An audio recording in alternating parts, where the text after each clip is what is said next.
ได้ไปหาเพราะว่ายากงานที่ทำบ่ได้ใจดำยังคิดนำตัวน้องคือเก่าบ่ได้เปลี่ยนไป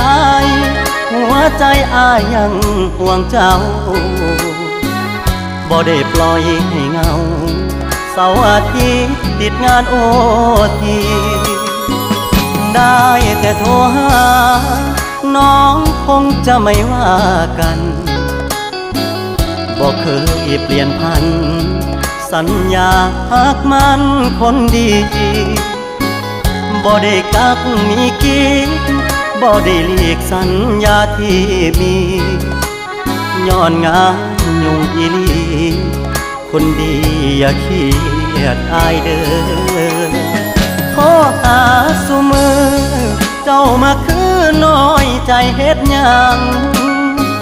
หยุดงานวันวางจะเดินทางเพื่อไปพบเจออย่ามาสงสัยว่าอายมีใครแทนเธอ